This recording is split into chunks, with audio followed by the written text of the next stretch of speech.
சிகப்புவோட வீட்டுக்கு வந்தது. கூடவே வந்தது இருட்டான இரவு. பூமியில பரவுச்சு கருப்பு நிழல். ஒவ்வொரு விஷயமும் நடுங்க ஆரம்பிச்சது. கண்ணாடியில சிரிச்ச உருவம், கண்கள்ல இருந்தது தந்திரம். அங்க இருந்தவங்க எல்லாரும் கத்தினாங்க.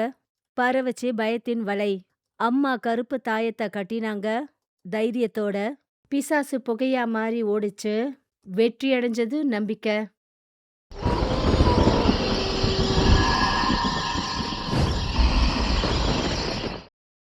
பின்ட்டு அந்த கிராமத்திலேயே கல்யாண உடைகளை தைக்கிற ஃபேமஸான டெய்லர் தன்னோட கடையில உட்காந்துருக்காரு. அவர் தன்னுடைய கடை கவுண்டர்ல நிம்மதியா உட்காந்துருந்தாரு. அப்பதான் ஒரு ஆளு தன்னோட ஸ்கூட்டியில அந்த இடத்துக்கு வந்தாரு. அவரோட ஸ்கூட்டிக்கு பின்னாடி ஒரு பெரிய மூட்டை கட்டப்பட்டிருந்தது. அந்த ஆளு இறங்கி அந்த மூட்டைய பின்ட்டு கிட்ட கொண்டு வந்தாரு. பின்ட்டு சேட், பொருளெல்லாம் வாங்கி வந்தாச்சு. எங்கே வைக்கிறது? இந்த தடவை எவ்வளோ கொண்டு வந்திருக்க? 16 கிலோ இருக்கும். ஒரே ஒரு ட்ரெஸ் தான். அப்புறம் அதுக்கான பொருட்கள் உள்ளே இருக்கிற மேனிகேனில் போட்டு விடு. நான் வரேன். அந்த ஆள் அந்த மூட்டைய தூக்கிட்டு கடைக்குள்ள போயிட்டாரு. பின்ட்டு அந்த மனுஷன் போறத பார்த்தாரு. அப்புறம் அமைதியா உட்கார்ந்திருந்தாரு. அப்புறம் பின்ட்டு டிராயரை திறந்தாரு. அப்புறம் அதுல இருந்து கொஞ்சம் பணத்தை கையில எடுத்துக்கிட்டாரு.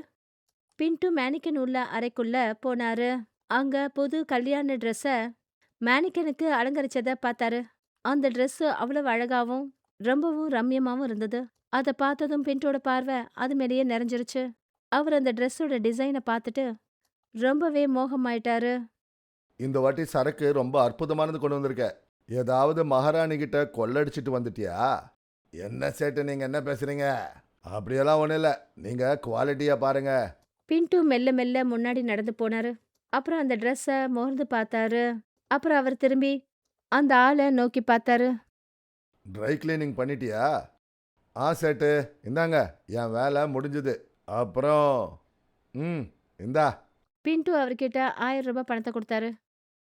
சேட்டு, இந்த தடவை வந்த சரக்கு மற்றதை விட சிறந்தது.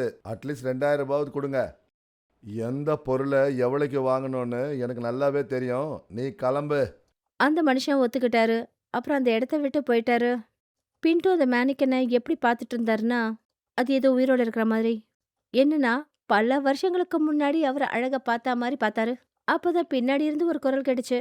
அவருடைய கவனத்தை சிதறடிச்சிருச்சு. பின்ட்டு சித்தப்பா! அவரு நிதானத்துக்கு வந்தாரு. அப்புறம் அங்கிருந்து வெளியே போயிட்டாரு.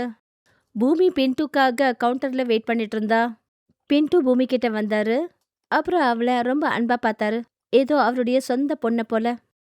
அட பூமி கண்ணா, உன்னுடைய கல்யாணத்துக்கு என்னுடைய வாழ்த்துக்கள். நன்றிங்க சித்தப்பா. சரி சொல்லு, என்ன தேதி கொடுத்துருக்காங்க? தேதி அடுத்த ஏகாதேசி அன்னைக்கு சித்தப்பா. ஆனா நான் என்ன நினைச்சேனா, இப்பவே ட்ரெஸ்ஸுக்கு ஆர்டர் கொடுத்துடலாம்னு நினைச்சேன். ரொம்ப நல்ல காரியம் பண்ணியிருக்கிற கண்ணா. சரி, அப்ப நீங்க ஏதாவது டிசைன் இருந்தா காட்டுங்களேன். உனக்காக முன்னாடியே என்கிட்ட ஒரு அற்புதமான கல்யாண உடை இருக்கு. அதை நீ பார்க்க விரும்புறியா? என்ன நிஜமாவா? ஆமாமா, கண்டிப்பா. அப்ப சரி, எனக்கு காட்டுங்க. இதோ கொண்டு வரேன். ஏய் சந்தன், உள்ள இருக்கிற அந்த புது ட்ரெஸ்ஸை கொண்டு வந்து காட்டு. நம்ம பூமி பொண்ணுக்கு. சந்தன் அந்த மேனிகன்ல போட்டிருந்த அதே சிகப்பு ட்ரெஸ்ஸை கொண்டு வந்தாரு. வெளிச்சத்துல அந்த சிகப்பு உடை இன்னும் பளபளன்னு மின்னிட்டு இருந்தது. பூமி அதை பார்த்ததுமே அவளுக்கு ரொம்ப அது பிடிச்சு போச்சு. வாவ் சித்தப்பா, இது எப்படி இருக்குன்னா மகாராணியோட உடை மாதிரியே இருக்கு. இது நீங்க எங்கேயாவது இருந்து வாங்கிட்டு வந்தீங்களா? இல்ல கண்ணா, இதை நானே தச்சேன். இதை நான் 30,000 ரூபாய்க்கு விற்கலான்னு நினச்சிட்டு இருந்தேன். உனக்கு வேணும்னா 23,000க்கு தரேன். நாளைக்குள்ள கிடைச்சிரும். சரிங்க சித்தப்பா, நான் நாளைக்கு வரேன் பணத்தோட. இதுக்கப்புறம் பூமி அந்த இடத்த விட்டு போயிட்டா. பின்ட்டு அவ போனதும் ரொம்ப தந்திரமான சிரிப்பை கொடுத்தாரு. ஏன்னா அவரு பயங்கர லாபத்துக்கான வியாபாரத்தை பண்ணிட்டாரு.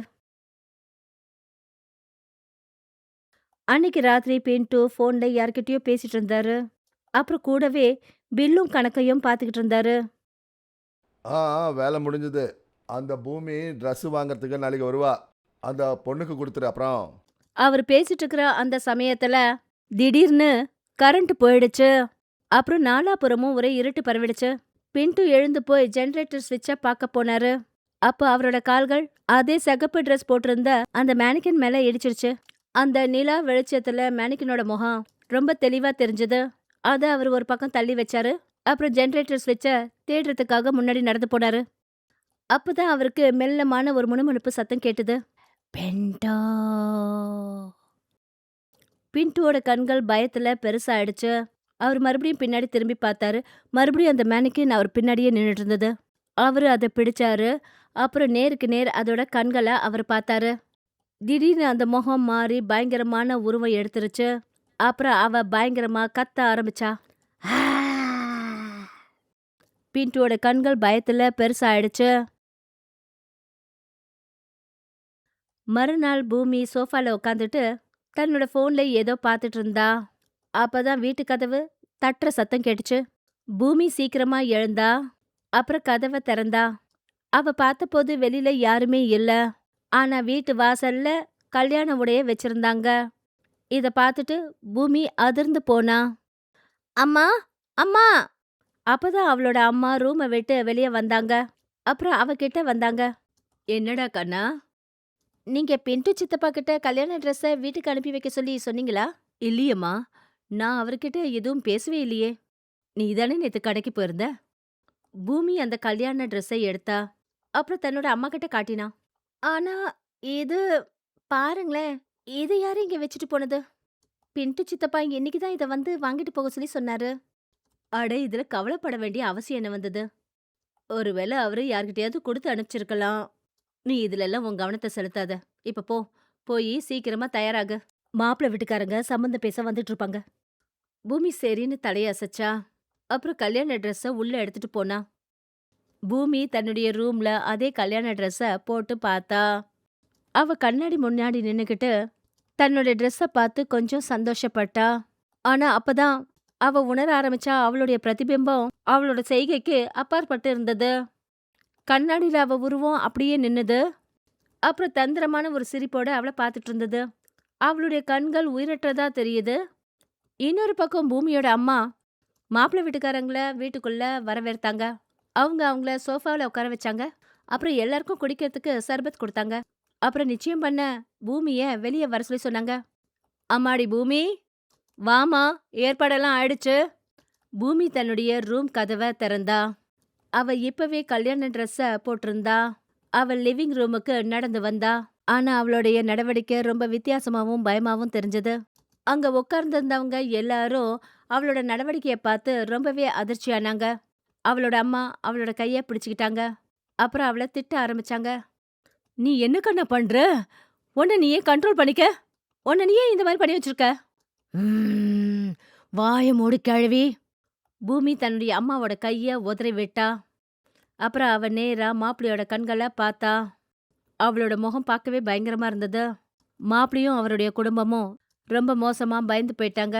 அப்புறம் நீ என்ன கூட்டிட்டு போக பாக்குறியா? உன்னோட வீட்டுக்கு உன்னால தப்பிக்க முடியாது. யாரு? நீ நீ நீ யாரு? நான் தான் உன்னுடைய மரணம். உன்னை கொல்றதுக்கு வந்திருக்கேன். உன்னை கொன்னு உன்னோட ரத்தத்தை குடிக்க வந்திருக்கேன். ராஸ்கல். பூமி திடீர்னு அவன் மேல பாஞ்சா. அப்புறம் அவனோட கழுத்தை பிடிச்சிட்டா. பக்கத்துல இருக்கிறவங்க எல்லாரும் பூமி கிட்ட இருந்து அந்த பையனை விடுவிக்கிறதுக்கு முயற்சி பண்ணாங்க. அவ ரொம்ப சத்தமா, ரொம்ப வித்தியாசமா, பயங்கரமா கத்த ஆரம்பிச்சா.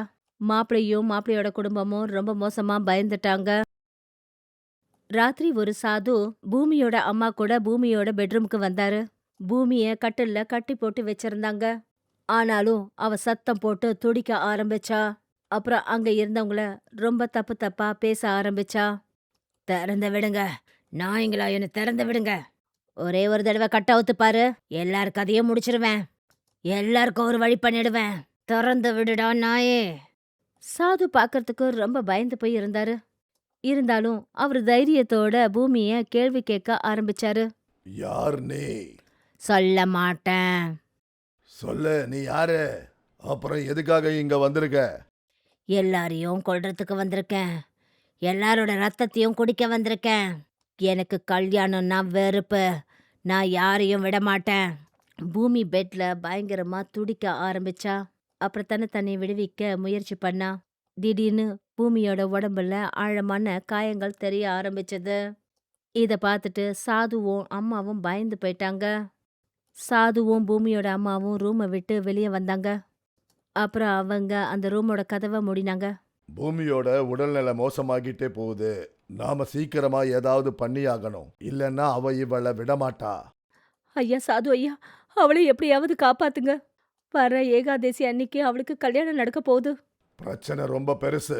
அப்புறம் இவளை அமைதிப்படுத்துறதுக்கு கொஞ்சம் நேரம் எடுக்கும். அதுக்கு நாம என்ன பண்ணணும்? பூமிக்கு இந்த நிலைமை எப்படி ஏற்பட்டுச்சு? காலையில வரைக்கும் எல்லாம் சரியா தான் இருந்தது.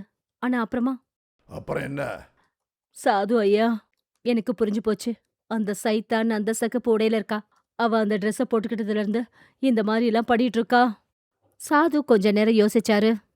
அப்புறம் எல்லா விஷயங்களையும் அவரு புரிஞ்சுக்கிட்டாரு. ஏதாவது நடக்கக்கூடாதது நடக்கிறதுக்கு முன்னாடி நாம அந்த சகப்பு உடைய அவ உடம்புல இருந்து எடுத்தே ஆகணும். பூமியோட அம்மா சரின்னு தலைய அசைச்சாங்க. அவங்க மறுபடியும் ஒரு முறை பூமியோட அறைக்கு போனாங்க. இந்த தடவை பூமி அமைதியா தூங்கிக்கிட்டு இருந்தா. அவ உடம்புல எல்லா இடத்துலயும் காயப்பட்ட இடங்கள் ரொம்ப தெளிவா தெரிஞ்சது. இத பார்த்துட்டு அவளோட அம்மா கண் கலங்க ஆரம்பிச்சாங்க. ஆனா சாது அவங்க அழறத தடுத்தாரு. அவரு பூமியோட உடம்புக்கு நாலாப்புறமும் படுக்கையில 4 கருப்பு பொம்மைகளை வச்சாரு. அப்புறம் மந்திரத்தை ஜபிக்க ஆரம்பிச்சாரு. அவரு மந்திரங்களை சொல்ல ஆரம்பிச்ச உடனே பூமி திடீர்னு கண் முழிச்சுக்கிட்டா. அவளுடைய கண்கள் கருப்பாவும் ரொம்ப பயங்கரமாவும் மாறிடுச்சு. என்ன விடுறா நாயே, விடு, விடு என்ன. இந்த பொண்ணோட உடம்ப விட்டு போயிடு. நான் உனக்கு உத்தரவு கொடுக்கறேன். பூமி பயங்கரமா துடிக்க ஆரம்பிச்சா. அப்புறம் சத்தம் போட்டு கத்த ஆரம்பிச்சா. அவ வாயிலிருந்து ரத்தம் வர ஆரம்பிச்சது. சாது ஐயா, என் பொண்ணை எப்படியாவது காப்பாத்துங்க. என்னால இவளை இழக்க முடியாது. திடீர்னு பூமி அமைதியாயிட்டா. அப்புறம் சில நொடி நேரம் அங்க எல்லாமே ரொம்ப அமைதியா தெரிஞ்சது. சாதுவும் அவளோட அம்மாவும் என்ன நினைச்சாங்கன்னா, பிசாசு போயிடுச்சுன்னு. சீக்கிரம், நேரம் கிடையாது. அந்த உடைய அவ உடம்புல இருந்து எடுங்க. அவளோட அம்மா முன்ன நடந்து போன போது பூமி திடீர்னு கண்ணை விழிச்சுக்கிட்டா. அவ அந்த மொத்த கட்டிலையும் காத்துல பறக்க விட்டா. அப்புறம் அந்த கட்டில அவங்க அம்மா மேலேயும் சாது மேலேயும் தூக்கி வீசினா. 2 பேரும் அதுகிட்ட இருந்து தப்பிச்சாங்க. அப்புறம் கட்டில் சுவர் மேல இடிச்சு உடைஞ்சு போச்சு. இப்ப பூமி விடுதலை ஆயிட்டா. அவ உடைஞ்சு போன மரங்களுக்கு நடுவுல ரொம்ப பயங்கரமா ஊர்ந்து ஊர்ந்து வெளியே போக ஆரம்பிச்சா.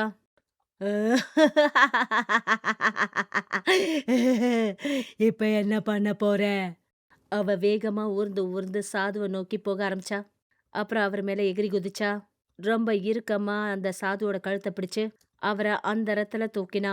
அவரோட கழுத்தை நெரிக்க ஆரம்பிச்சா. அப்புறம் அவளுடைய கூர்மையான நகங்கள் சாதுவோட உடம்புல குத்த ஆரம்பிச்சது. என்ன கொல்லுவியா நீ? ஆ, என்ன கொல்லுவியா? பூமியோட அம்மா முன்னாடி வந்தாங்க. அவங்க அவ கழுத்துல கருப்பு தாயத்தை கட்டினாங்க. அந்த தாயத்த பார்த்ததும் பூமி பயங்கரமா கத்த ஆரம்பிச்சா.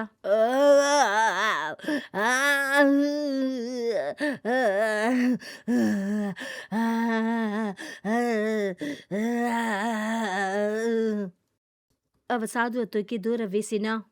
சாது போய் செவத்துல மோதிக்கிட்டு கீழே விழுந்தாரு. அப்பதான் கொஞ்ச நேரத்துக்கு முன்னாடி நடந்த காட்சி முன்னாடி வந்தது. 2 பேரும் கதவை திறக்கறதுக்காக முன்னாடி நடந்து போனாங்க. அப்பதான் பூமியோட அம்மா ஒரு கேள்வி கேட்டாங்க. சாது ஐயா, ஒருவேளை அந்த பிசாச நம்மளால கட்டுப்படுத்த முடியாம போயிடுச்சுன்னா என்ன பண்றது? சாது கொஞ்ச நேரம் யோசிச்சாரு. அப்புறம் தன்னுடைய பையில இருந்து ஒரு தாயத்தை எடுத்தாரு. அவரு அந்த தாயத்தை பூமியோட அம்மா கையில கொடுத்தாரு. அவளே என்னை தாக்குற அளவுக்கு நான் அவளை கட்டாயப்படுத்துவேன். அப்போ நேரம் பார்த்து நீங்க இந்த தாயத்தை அவ கழுத்துல போட்டு விட்டுடுங்க. பூமியோட அம்மா சாது கிட்ட இருந்து அந்த தாயத்தை வாங்கினாங்க. நான் நான் திரும்பி வருவேன். பூமி முழுமையா கண்ட்ரோலை விட்டு வெளியே வந்துட்டா. அவ தன்னுடைய வாயில இருந்து கருப்பு புகைய வெளியே விட்டா. அதுக்கப்புறம் மறுபடியும் எல்லாம் ரொம்ப அமைதியாயிடுச்சு. அப்புறம் பூமி கீழே விழுந்துட்டா. சாது என்ன சொன்னார்னா, இப்ப அவ பாதுகாப்பா இருக்கா.